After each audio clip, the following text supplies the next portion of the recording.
The 1990s under Boris Yeltsin never really came to grips with statecraft and building a democracy and building a transparent market economy. And then, of course, in 2000, you have the appointment and then the election of Vladimir Putin.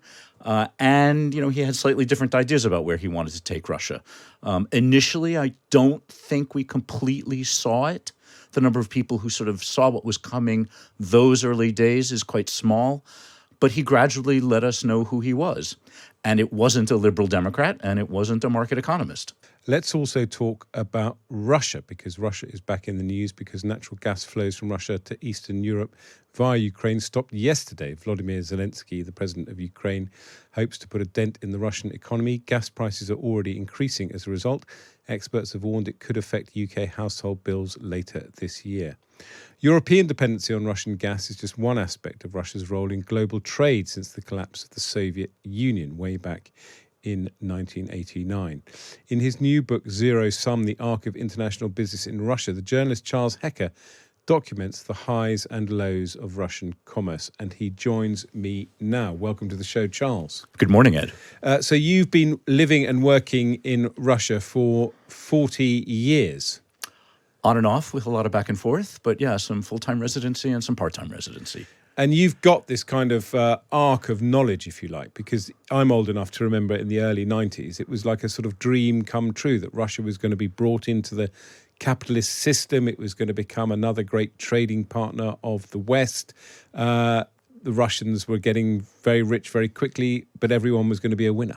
That's right. You'll remember that the 1990s in Russia was called the Wild East, and this is when the market opened for business with a boom. I mean, in the early 1990s, you couldn't get a seat in the business class section of a British Airways flight for the stampede into the market. It was a time of enormous wealth creation. It was also a time of lawlessness. It was following the collapse of the Soviet Union, and this sort of young, hormonal Russia had yet to really find its feet. But it was an emerging market. It was an exciting place to do business. There were very few rules. It was never boring. And you're absolutely right to point out that if you were there at the right place at the right time, you made a fortune. And so what went wrong? Well, I think one of the things that went wrong is we made a series of assumptions in 1990 about what Russia would turn into. There was an assumption that Russia would gradually evolve into a liberal democracy and that it would develop a market economy.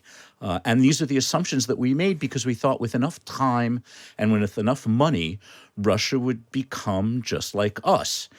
And really, the 1990s under Boris Yeltsin never really came to grips with statecraft and building a democracy and building a transparent market economy. And then, of course, in 2000, you have the appointment and then the election of Vladimir Putin. He had slightly different ideas about where he wanted to take Russia. Initially, I don't think we completely saw it.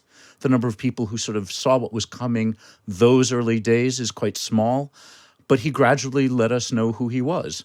And it wasn't a liberal Democrat, and it wasn't a market economist.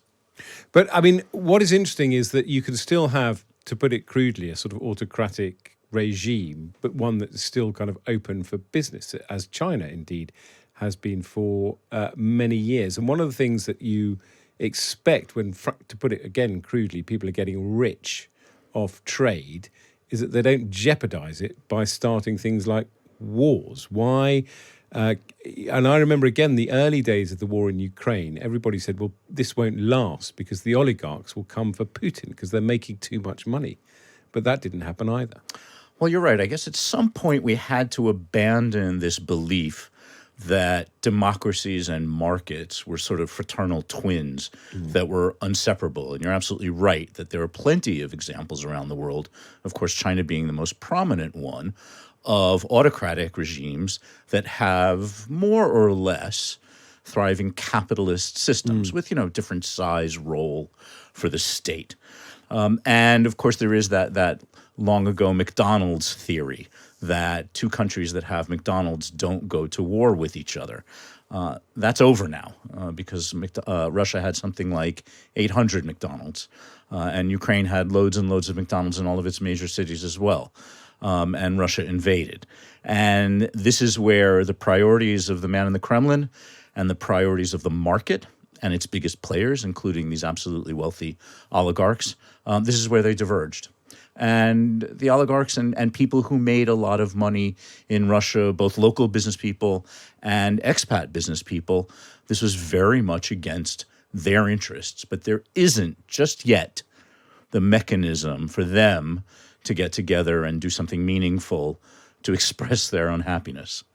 But it, of course, remains a grey area. I mean, a lot of people have been absolutely astonished to find out that Russia was still paying Ukraine to transit its gas through Ukraine, and that Ukraine indeed stuck to the deal. But literally, I think the final sentence of your book is that Starbucks and CocaCola applied in June last year to extend their trademarks. I mean, there are still Western businesses doing business in Russia, even after all this time after the war. That's right. Starbucks and Coca-Cola are out. They have officially left Russia, but they filed paperwork last year to make sure that their trademarks were still valid. And there are a couple of reasons that companies might want to do that, but one of them is perhaps in anticipation of going back.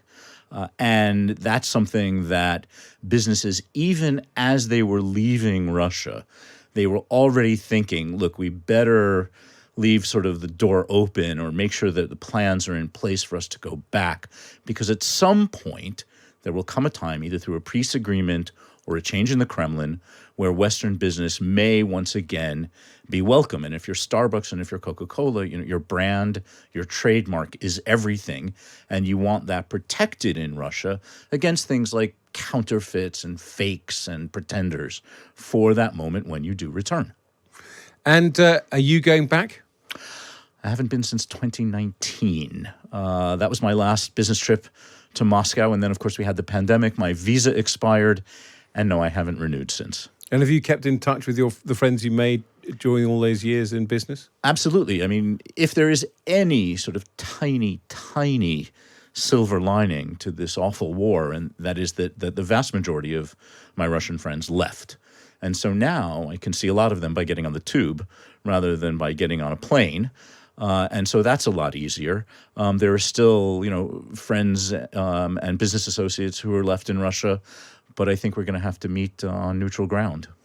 Excellent. Well, Charles Hecker's book, Zero Sum, is out now. Thank you so much for coming on the show.